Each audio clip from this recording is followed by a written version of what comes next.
con el uso de su lengua, con el uso de sus costumbres, y entonces muchas veces no entendemos bien qué se dio y qué tiene esto que ver con la defensa de la cultura. Este año, sobre todo nosotros, el pueblo Kuna, estamos celebrando el centenario de la Revolución Kuna, que lamentablemente todavía es una historia prohibida, como lo llama Olowaidi.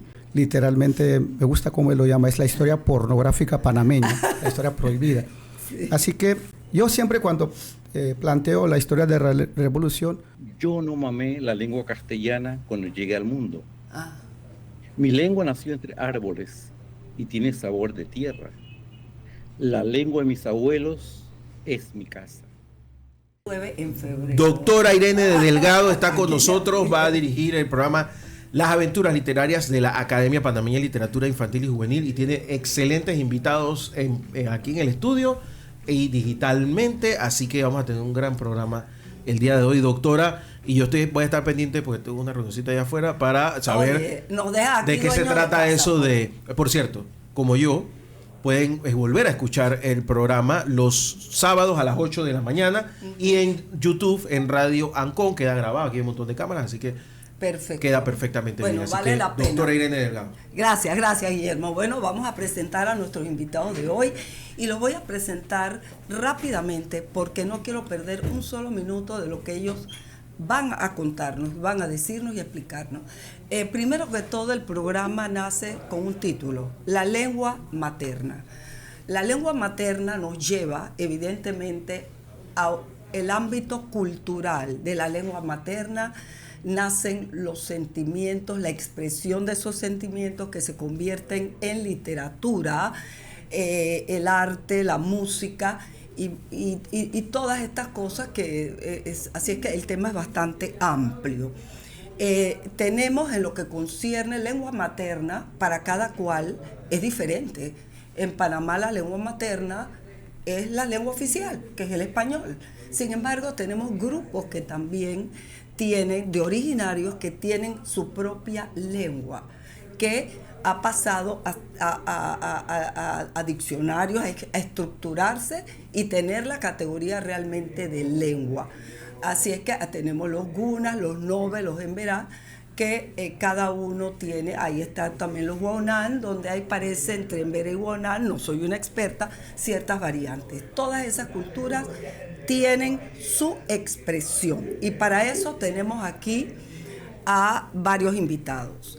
Desde Portugal nos acompaña Cebaldo de León y Nahuinapi.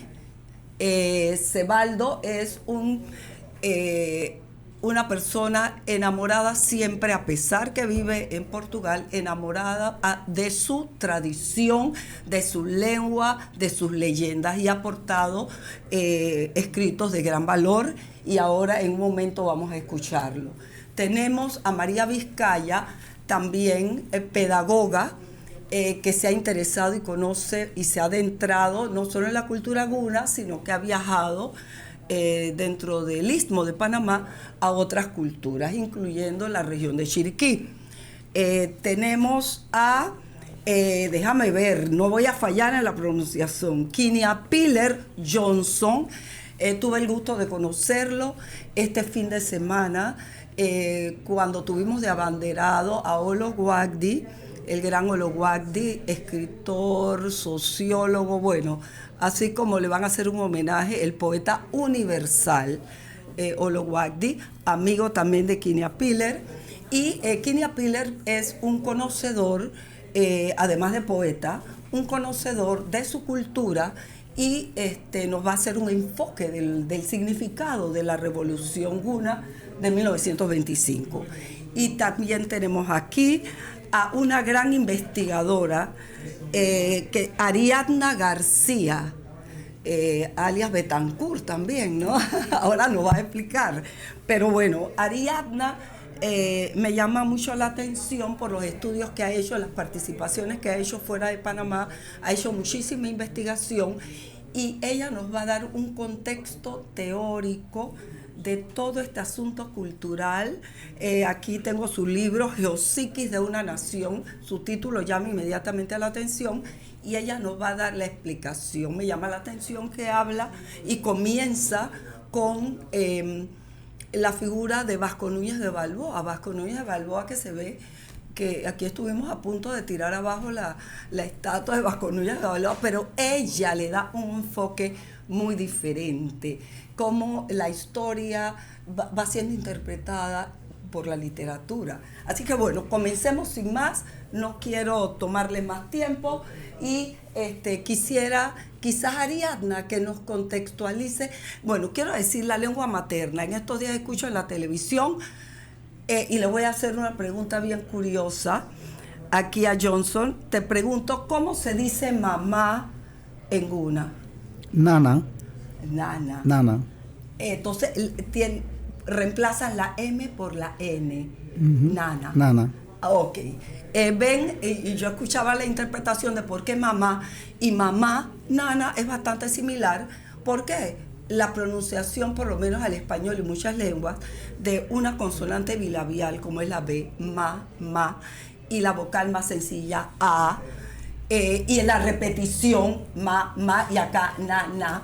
Y ese es el inicio, una palabra que está en la lengua materna desde el inicio, ¿no? Así es que, bueno, Ariadna, contextualízanos un poco el asunto del mestizaje, cómo surge, que tú también los explicas en tu obra Geopsiques de una nación. Vamos a ir proyectando el tiempo con Ariadna. Muy buenos días, encantada de estar acá. Creo que empezamos, bueno, si bien ya había estado una definición, o sea, una explicación de lo que es lengua materna, también es bueno saber que la UNESCO la declara este día como Día de la Lengua Materna en 1999. Entonces, eso es algo relativamente reciente, ¿no?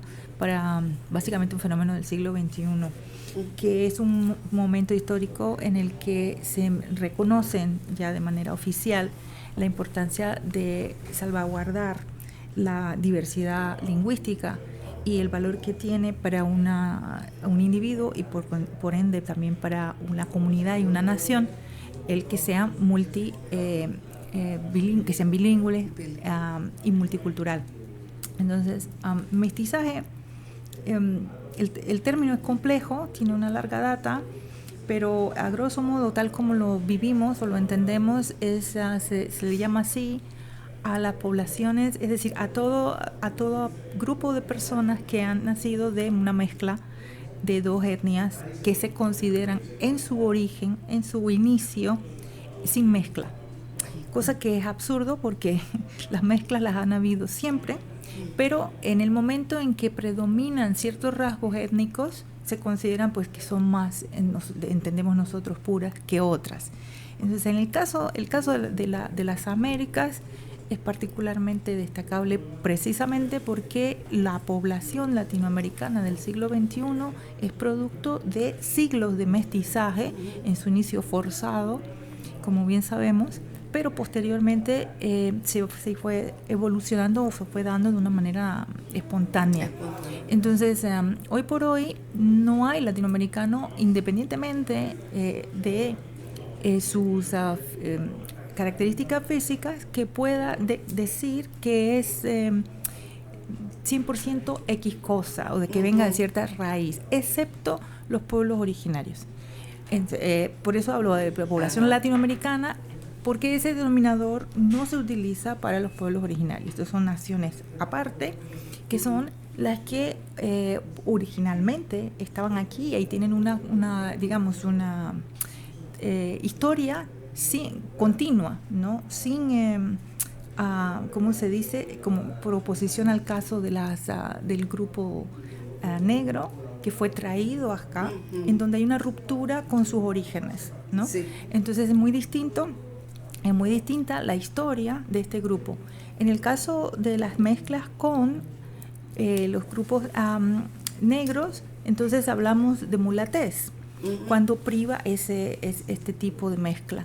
Pero en ambos casos, mestizaje y mulatez, incluso criollismo o el criollo, aluden a mezclas en todos los casos. Entonces, a un cruce de mezclas. No sé si eso le... Claro, excelente. Bueno, ahora hacen unos exámenes de sangre donde te sale el porcentaje que tienes de blanco, de negro, de indio, exacto. Y entonces interesante, ¿no? Pero independientemente de eso, culturalmente nos interesa qué hay de cada categoría en la expresión.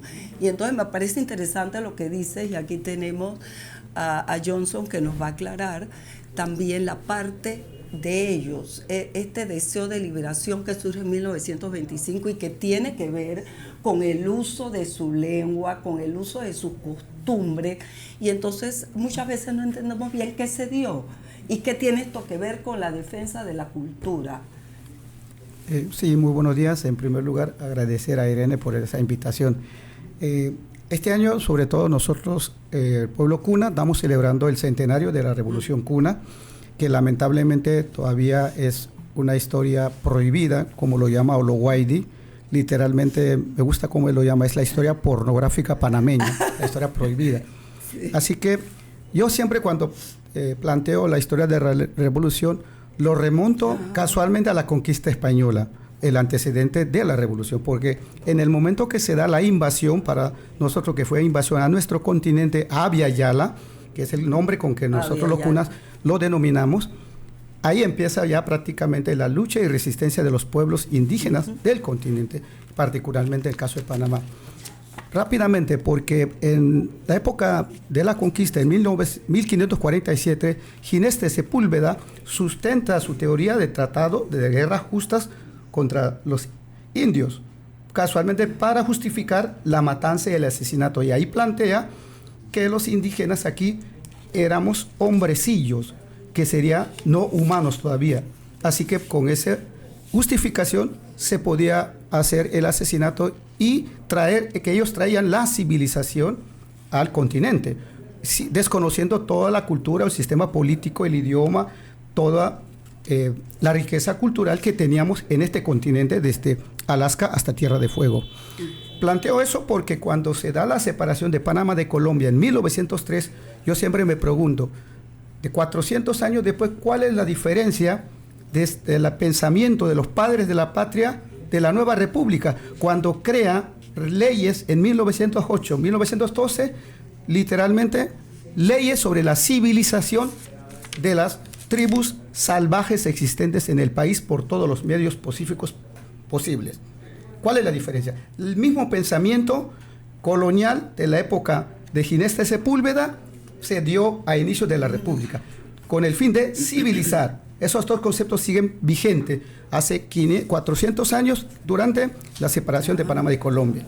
Así que parto que todavía, como muy bien planteaba y plantea Turpana, porque para mí sigue vivo en sus pensamientos, cuando se dan la separación, las guerras de independencia de la corona española, de los países, de las nuevas repúblicas, la colonia continuó en continente, porque se liberaron los mestizos criollos, pero los pueblos indígenas nunca lo tomaron en cuenta, porque siguió todavía el plan de integración, de civilización, y de ahí el producto de la Revolución Kuna, que tuvimos que rebelarnos. Así que prácticamente el colonialismo interno, como él lo llamaba Turpana y lo planteó, sigue siendo vigente con la imposición de todos los sistemas en los pueblos indígenas, en particular en Panamá, porque no hay duda que Panamá es un país pluricultural y plurilingüe.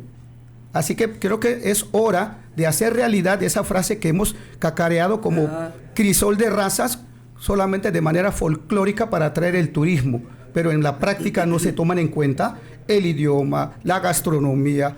Recientemente, como usted dijo, hay que aplaudir la iniciativa de la alcaldesa Stephanie en Panamá Oeste, hizo el desfile de las 1000 molas, no tratando de comparar con el desfile de las 1000 polleras, solo como para darle el valor que se tiene que dar no solamente al pueblo Kuna, a los 7 pueblos indígenas, porque no somos grupos, pueblos, porque nos identificamos con una historia, con una cultura, con un idioma propio, que estamos mucho antes de las naciones de este continente.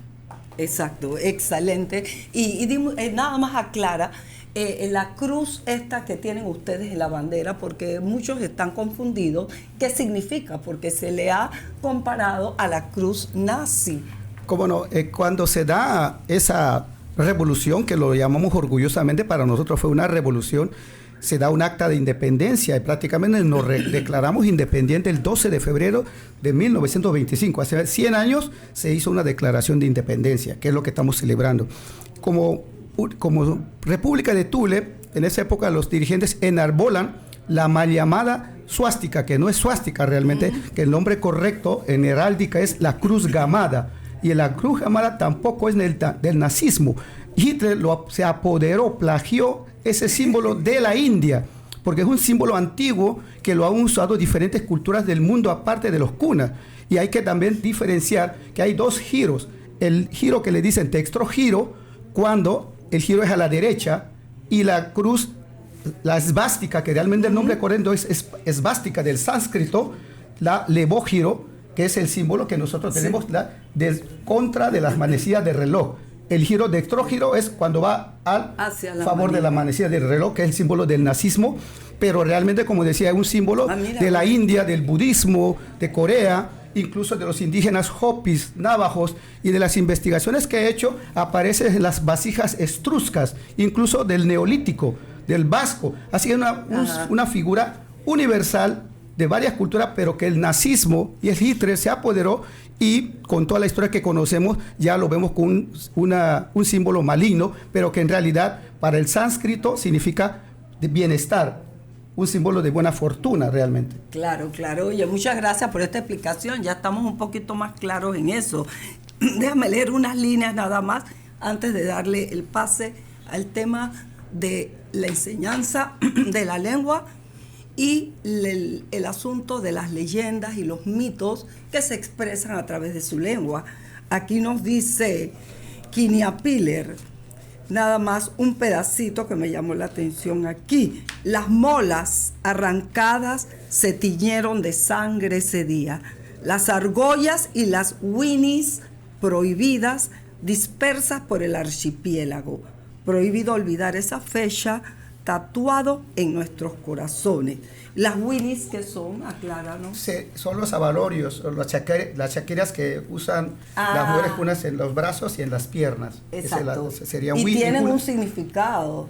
Es parte de la decoración que usa, parte de la mola. De la mola, sí. Exacto. Bueno, refiriéndonos al asunto cultural, por favor, Cebaldo, aquí estás en espera. Me gustaría, porque Cebaldo es un escritor y ha escrito también para niños y jóvenes. Cebaldo tiene un libro precioso, casualmente ilustrado por Ologuagdi, que se le hizo un homenaje y fue el abanderado del desfile en Arraiján este fin de semana. Y cuando uno abre los libros de ustedes o del tema y otros libros, siempre vemos ilustrador Ologuagdi, porque es realmente un artista completo. Y entonces Cebaldo escribe este libro hermoso que se llama Mi primer árbol. Pero también está la contribución de una hermana afro-panameña, que es Marta Nomino de Eira, porque es importante estas alianzas, sí, que no estamos solos. Es decir, la a Marta Noemí. La autonomía kuna es una autonomía colectiva, ¿no? Eso es importante, ¿no? Yo antes de empezar quería leer un rápido poema de este gran hermano que ya nos dejó, Humberto Abacado, que decía: yo no mamé la lengua castellana cuando llegué al mundo. Mi lengua nació entre árboles y tiene sabor de tierra. La lengua de mis abuelos es mi casa.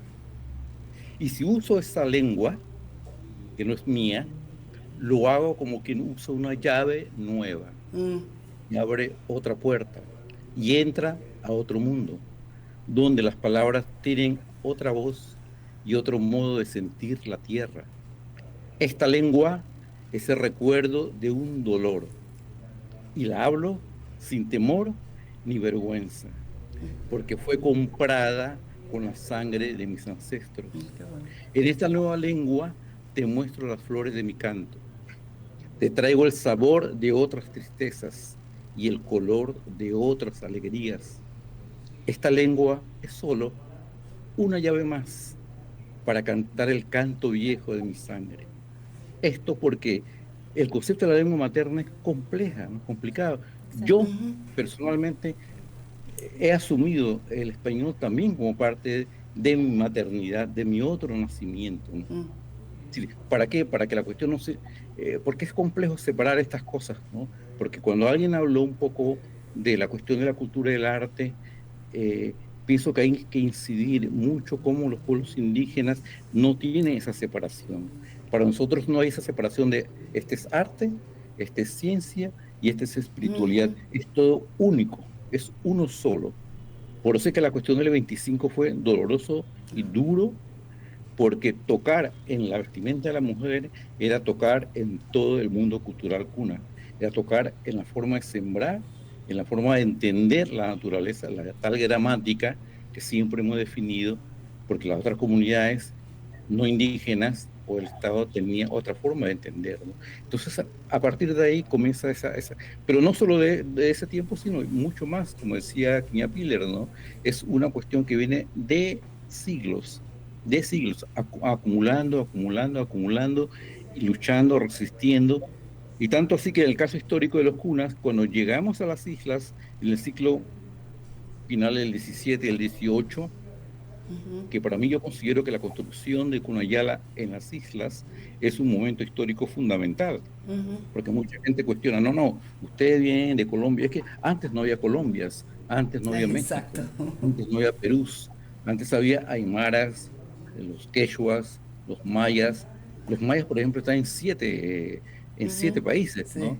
Después, después nos dividen, ¿no? En Panamá, Colombia, Perú, Argentina, en fin. Y dentro de esos estados tenemos que ofrecer nuestra resistencia, nuestra lucha y también nuestra lengua. Entonces, la cuestión de la lengua es una cosa fundamental, cierto, como dice Irene, básico, porque la palabra posiblemente sea y la memoria sea la cosa más importante en la construcción de la intelectualidad indígena. La oralidad sí. Fundamental, ¿no? Y después la cuestión de la memoria, porque la gente tenía que pelear, escaparse y tratar de construir otros lugares, la cuestión del territorio.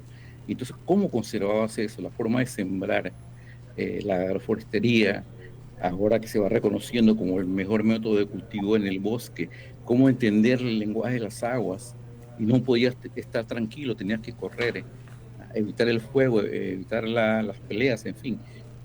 Y el hecho de que la gente esté ahora, 500 años después, y celebrando también la cuestión del centenario de la Revolución Cuna, es un acto fantástico. Con eso no quiere decir que solo los cunas han hecho eso, sino muchos pueblos del mundo, ¿no? Que han tenido que pelear, que han tenido que luchar porque sus sabidurías han sido sometidas, escondidas. Otros lo han hecho desaparecer. Y esto es importante, ¿no? Y la cuestión de la lengua, que es una gran cosa que por ejemplo, que María, que va a hablar después, lo está trabajando, ni Pilar ni otros, es de qué forma el hablar y el escuchar, no solo hablar y escuchar, son figuras fundamentales para que la cultura tenga su fortaleza. Y el caso de los cunas para mí es fantástico. Pero gracias a unos actores fundamentales que es la mujer. Ha sido la mujer, por ejemplo, que a través de su vestimenta y a través de la cuestión oral, cuando emigra, han ido conservando esto, porque nosotros durante mucho tiempo, y muchos pueblos indígenas, han tenido que ocultar su lenguaje para no seguir siendo súper discriminados. La gente evita hablar.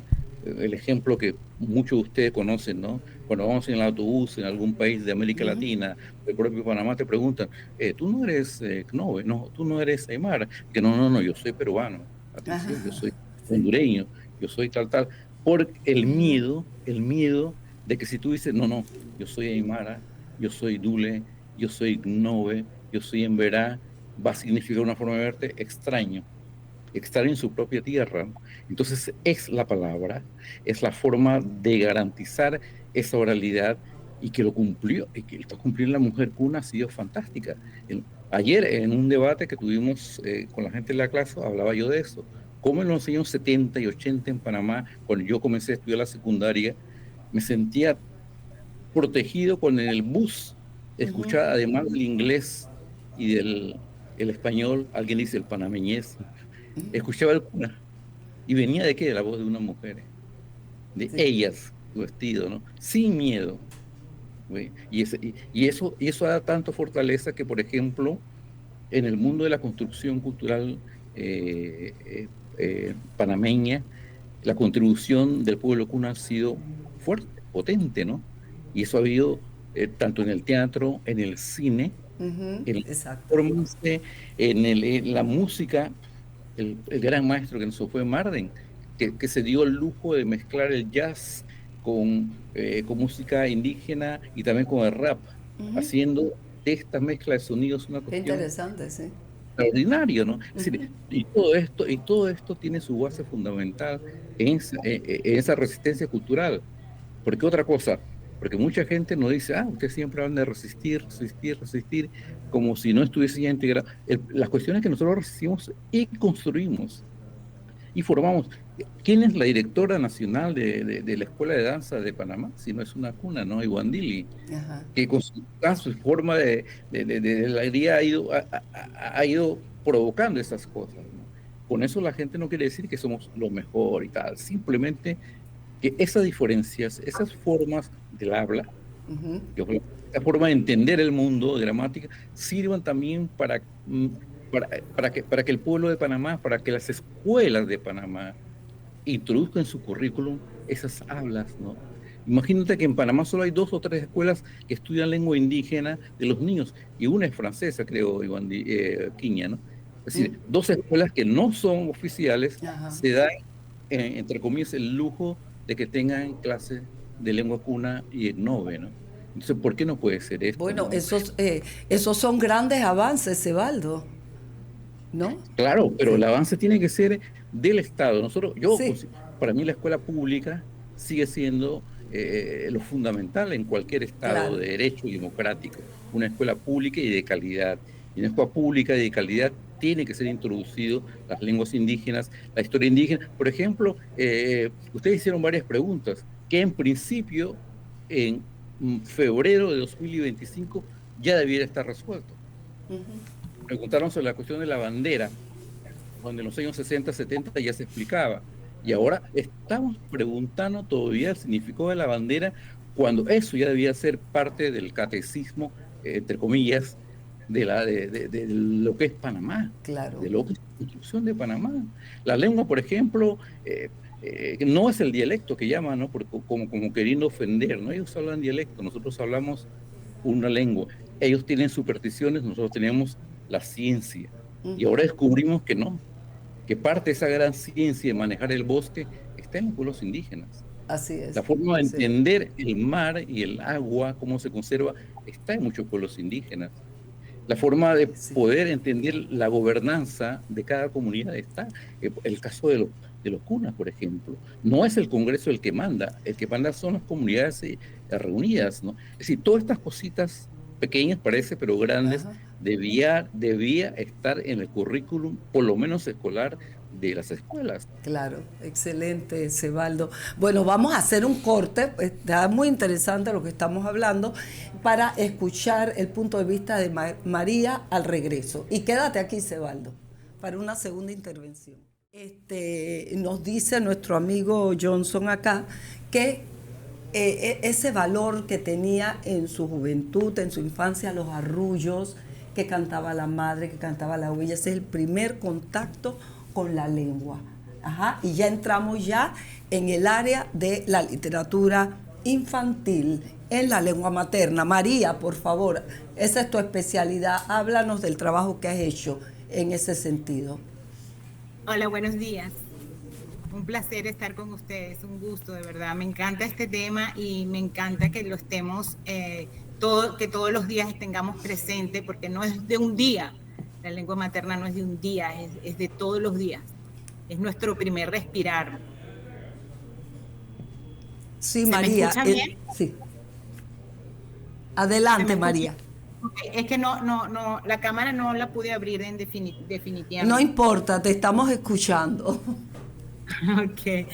Bueno, yo quería aportar, por un lado, que como ya lo sabemos, la lengua materna es el primer arrullo, es donde se establece el primer vínculo entre la madre y el hijo.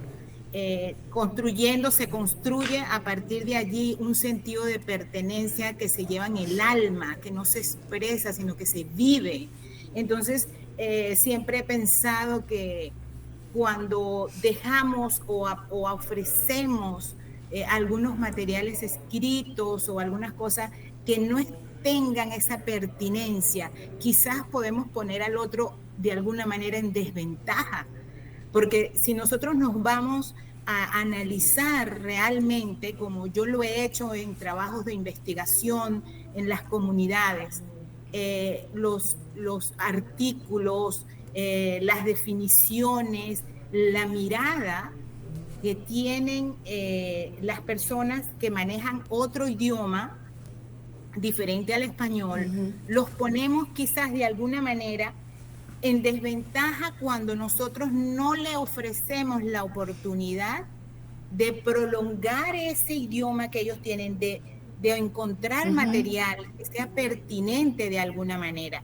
No porque tengan limitación en el sentido de conocer otros idiomas, de experimentar otros idiomas, sino que esa es una forma de respeto.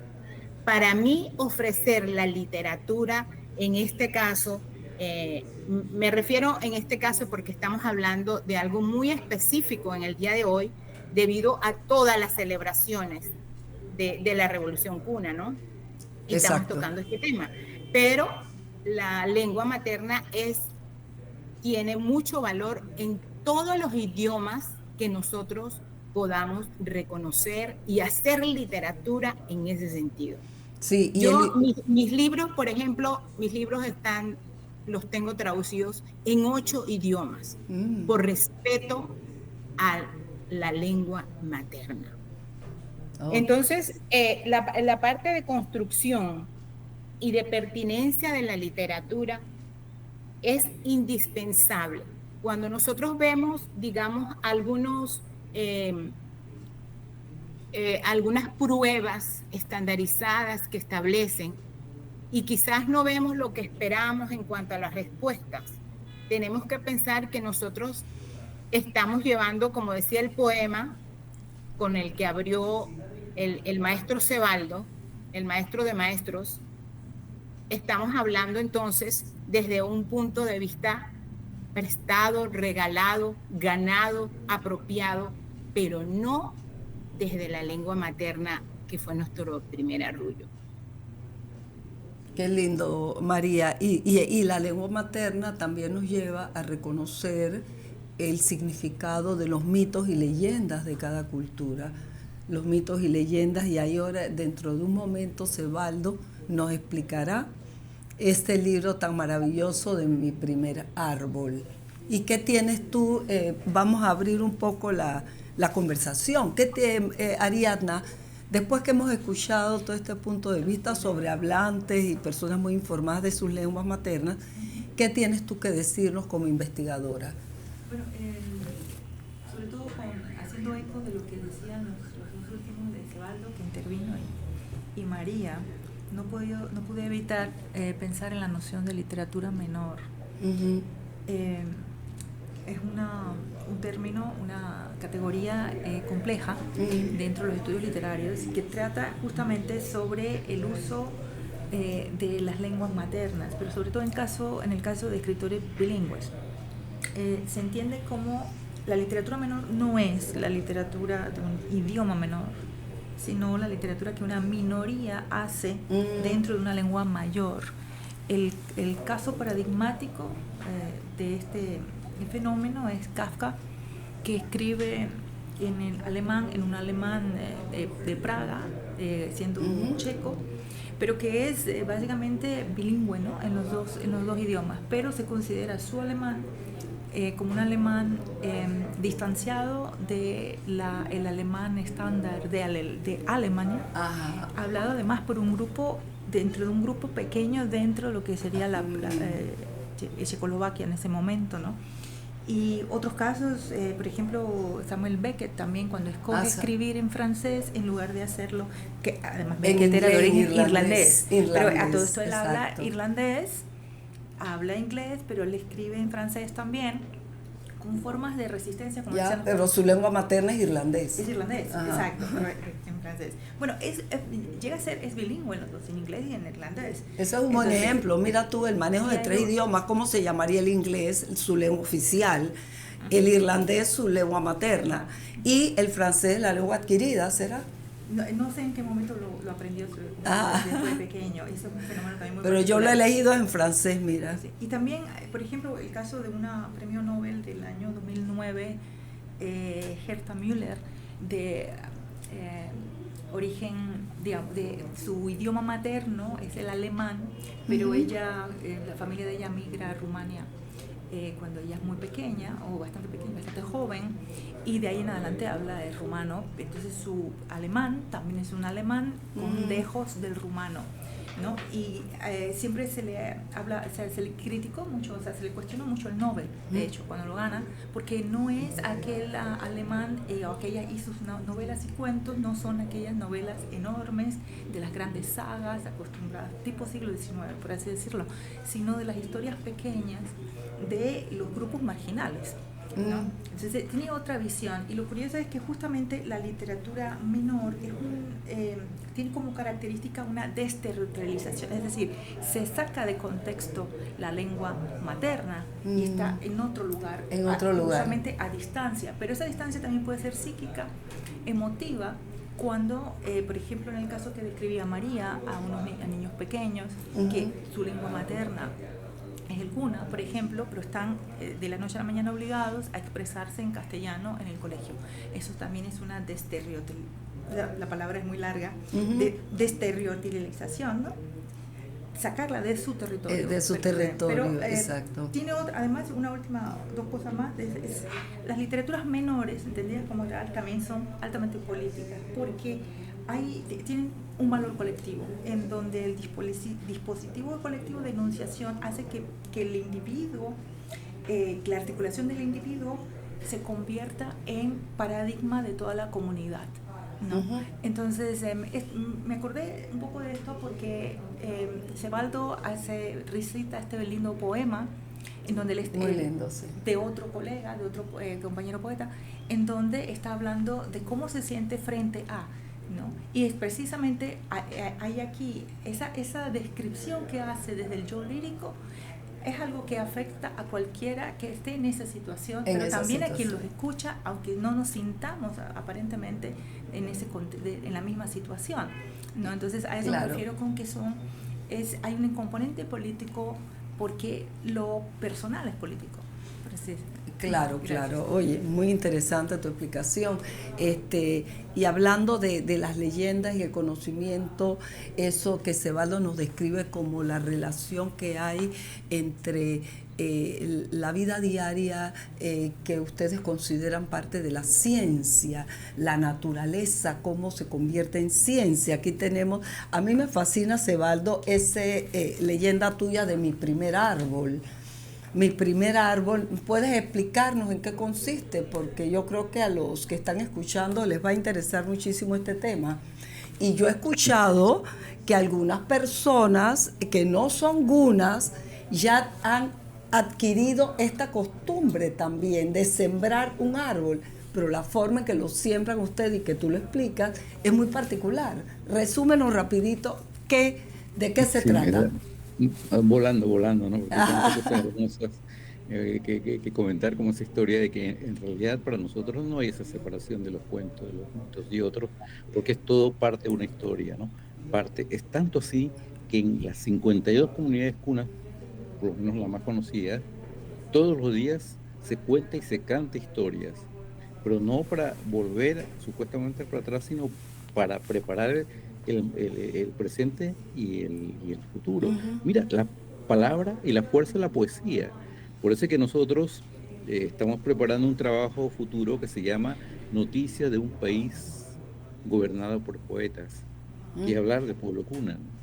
Porque es la palabra y la poesía que determina, que manda, que organiza, pero ¿cómo? Es una cosa para hablar la próxima vez. Bueno, el libro ese tiene que ver un poco con eso, ¿no? Porque yo pienso que eso no es solo la práctica de los cunas. Seguro que hay muchos pueblos que también lo hacen, ¿no? Por ejemplo, cuando nace un crío, niño o niña, en una aldea, la partera entrega o al padre o quien acompaña el cordón umbilical y la placenta. Entonces por eso se llama mi primer árbol, ¿no? Y entonces eso, ¿para qué? Porque ese señor y los amigos van a sembrar en el bosque. Estamos hablando de islas, ¿no? Donde nace la crianza y entonces en el bosque se siembra esto, donde va a servir como un abono, porque se va a sembrar al mismo tiempo una semilla frutal, puede ser forestal o puede ser medicinal. ¿Cuál es la idea central de esto? La idea parece simple y básico.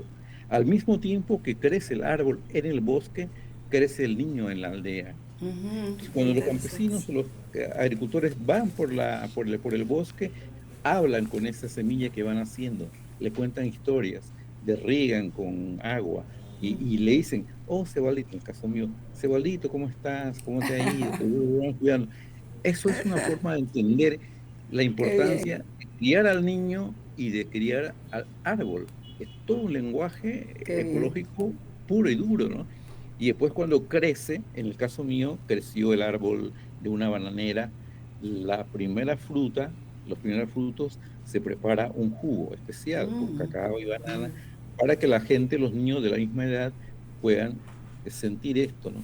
Entonces en el libro lo que yo quería contar era la importancia de la palabra. Continúo con la cuestión de la palabra, porque los cunas dicen que no solo de agua, del sol y del viento viven las plantas, sino da palabra. De la palabra. La forma como lo cuidamos, cómo lo amamos, cómo lo criamos, ¿no?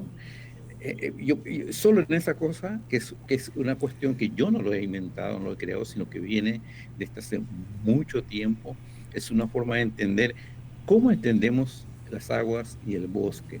Por eso cuando se negocia, para bien o por el mal, el pueblo cuna ha sido condenado a estar negociando con el Estado, porque te quieren quitar tierras, te quieren dar tierras, etcétera. Tenemos otro lenguaje, porque estamos negociando con el bosque es nuestros hermanos, ¿no? Y entonces ahí entendemos por qué es nuestro hermano, por qué está la sangre, porque el árbol que nace, que otra cosa que ese árbol que nace, ¿qué tiene? Tiene mi placenta, tiene el cordón umbilical, tiene la sangre de mi mamá y tiene las palabras de los amigos. Entonces cuando yo bebo de ese fruto, ¿qué estoy bebiendo? Estoy bebiendo todo eso, ¿no? Me entra en el cuerpo, ¿no? Así que no es solo como ahora, ¿no? Cuando compramos un jugo en un supermercado que nos dicen tiene tanto de proteína, tiene tanto de no sé cuánto, el tiempo de validez, el tal. Es eso, pero directo, ¿no? Yo estoy bebiendo la sangre de mi amigo, estoy bebiendo las palabras y los árboles. Yo pienso, eso es un concepto muy místico, casi religioso, es lo mismo que... No, lo que llamamos espiritualidad, ¿no? Claro. Más que eso. Por eso es que yo digo que arte, ciencia y espiritualidad es una cosa holística en el mundo indígena y en muchos pueblos del mundo, porque solo así entendemos y amamos la tierra de verdad, ¿no? Y no separándolos, ¿no? Diciendo que esto es así, que esto es asado, que este es arte, que este es artesanía, que esto... Bueno, al final es arte, ¿no? El arte de vivir, de crear. Y entonces ese libro más o menos narra esas cosas, con el diseño de Olo Guaydi y Marta Noemí. De Marta Noemí también. Y unas palabras de un tío mío. Claro. Y otra cosa que no puedo dejar de decir. Está. Y el trabajo de la traducción, porque es bilingüe en cuna, es de Quiñapiller, vuestro vecino que está ahí sentado, que es fantástico, ¿no? Es fabuloso. Quiña, gracias por este trabajo, porque él escribe, y para nosotros urbanos, los superurbanos, como yo, ¿no? Que tengo un montón de tiempo de estar fuera de las aldeas, el escribir el cuna no es fácil, porque ya el Congreso ya tiene un alfabeto, tiene una gramática. Eso también es una cosa de aprendizaje, ¿no? Porque la cuestión del oral va para la cuestión de la escritura. Entonces, el escribir no es solo poner las palabras, ¿no? Sino cómo hacerlo. Por eso la complejidad de las lenguas, ¿no? De las lenguas maternas y las otras, ¿no? la forma de contar, la forma de decir, que es tan complejo. Por eso la hermosura de esas lenguas, es como los hermanos Inuit, para acabar del norte, ¿no? De Alaska, ¿no? Es como tienen 9 formas de decir el blanco. Nosotros, pobres, tenemos una forma de decir, es blanco, es blanco, es blanco. Ellos tienen 9 Claro, formas de decir. porque la lengua es reflejo de la cultura, ¿no? Eso, ¿no? Sí, Y entonces, por eso, que se someta a una lengua es una tortura, un dolor y es un crimen a la humanidad. No pueden desaparecer las lenguas. Si esas lenguas no dan alegría, ¿no? Es como las músicas, ¿no? La forma de contar, de decir, los sonidos, los ritmos, ¿no? Esas tienen que ser tan diferentes y tan sabrosas, ¿no? Desde el jazz a la salsa, a la cumbia, todo esto es parte de esa construcción humana, ¿no?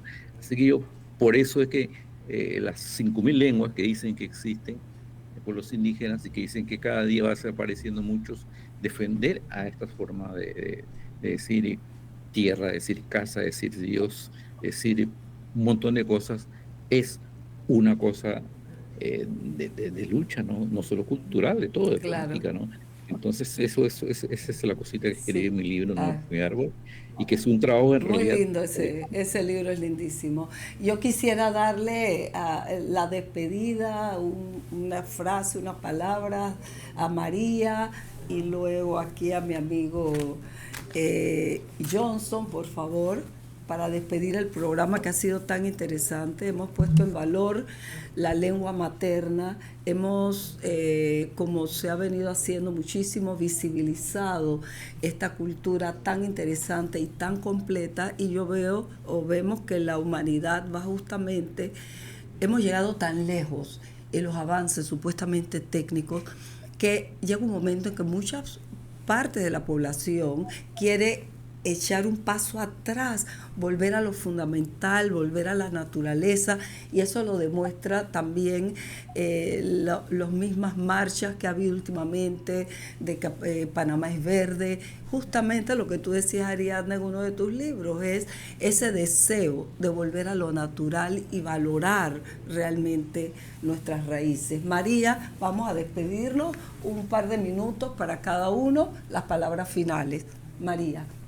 Ok, bueno, yo digo que la literatura, me despido con esto, me gustaría que quedara, la literatura juega un papel fundamental en la conservación de las lenguas, en el respeto por la conservación del idioma materno.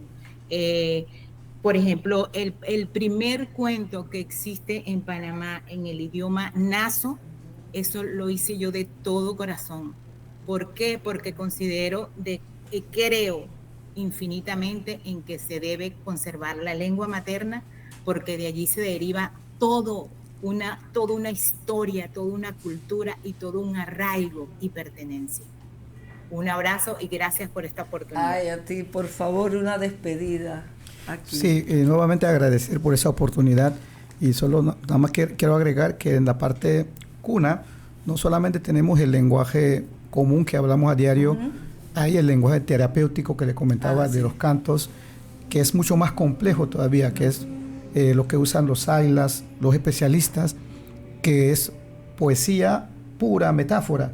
Por eso muy atinadamente decía Turpana, Cunayala es un país gobernado por poetas, porque dando el médico, dando los sabios usan un lenguaje aparte del lenguaje común. Tanto es que se necesita un intérprete para esa lengua. Así que en ese sentido yo estoy en ese estudio de la lengua, la lengua tradicional, para llamarlo de alguna manera. Y quiero aprovechar hoy los invito también nuevamente, parte de las actividades del centenario que empezamos este mes. En el Teatro Nacional a las 8 p.m. tenemos un recital artístico incluyendo la narración que vamos a hacer de la historia de la Revolución a las 8 p.m., Así que encantado de haber compartido este espacio. Y espero que no sea la primera vez. Encantados de haberlos tenido. Y Ariadna. Muchísimas gracias. Yo lo único que sí que me gustaría, ya justo cerrando, traer al tapete el hecho de que todavía, al menos en este país, se confunde la noción de dialecto e idioma. Y al referirse a los idiomas y lenguas indígenas, hay mucha gente que habla, dicen son dialectos. por equivocación, por ignorancia. Entonces, no, estos son el idioma guna, es eso, una lengua, un idioma por su propio derecho, porque tiene sus propias gramáticas, sus propias reglas, su propia evolución histórica como lengua, y que no deriva de otra. Irónicamente, los dialectos son derivados de una lengua madre, como ha sido el castellano, el italiano, es decir, todas las lenguas neolatinas que surgen a partir del habla del latín vulgar, que se ha aislado del latín oficial, que va evolucionando al mezclarse con idiomas de la región. Entonces, en principio, nosotros lo que hablamos hoy por hoy como idioma oficial es un dialecto del latín, y las lenguas indígenas son lenguas por su propio derecho, irónicamente. Ajá, mira tú, wow. Bueno, un dialecto que ya llegó a ser lengua, ¿no? Sí, porque ya se estructuró. Cebaldo, ¿alguna palabra poética para despedir? Una alegría, ¿no? Una alegría. Yo me acuerdo de ti, Ariadna, pienso que vi hace unos años con otro poeta, no sé si de Honduras, de Guatemala. Y pues solo ahora vuelvo a ver, y qué alegría, ¿no? Saber esto. Y Irene, como siempre, te agradezco, ¿no? Lo que haces, porque esa es parte de lo que tiene que estar haciendo también el Ministerio de Cultura, las escuelas y todo Panamá, ¿no? Dar a conocer lo mejor y lo sabroso que tenemos en Panamá, ¿no? Que son los pueblos indígenas, los afrocaribeños, la gente de la Pintada, la gente de Cocle, todos, porque es rico, ¿no? Saber que escuchamos y nos amamos y nos respetamos. Yo pienso que ese es, en el fondo todo se resume a esa palabra, ¿no? Que la poesía también lo ha trabajado muy bien, que es el amor, ¿no? El cariño. Así es. Por donde vaya, ¿no? Y no la violencia, ni el odio, ni los miedos. Es la vacuna que queremos, que la vacuna es la cultura de la amistad y de la solidaridad. Y esta tarde ha sido eso. Así que gracias, muchas gracias por esta tarde tan linda. Y gracias a ustedes, gracias Cebaldo, por mantener viva la llama de nuestra cultura desde tú estás, y te felicito por ese apego a lo que es tuyo, a tus antepasados, y te sigo constantemente en lo que escribes y realmente encuentro que es admirable, todavía más porque tú estás lejos, pero estás bien cerca a través de la palabra. Hablando de lengua materna, me preguntaste al principio del programa que yo tenía un seudónimo que tiene que ver con son las iniciales de mis madres y mis abuelas y el apellido materno, BBP Betancourt. BBP Betancourt, ¿viste? Vamos siempre a las raíces. Sí. Bueno, muchísimas gracias, ha sido un bellísimo programa, les agradezco todo, y esta noche a las 8 allá en el Teatro Nacional. Lo esperamos. Un abrazo a todos. Gracias.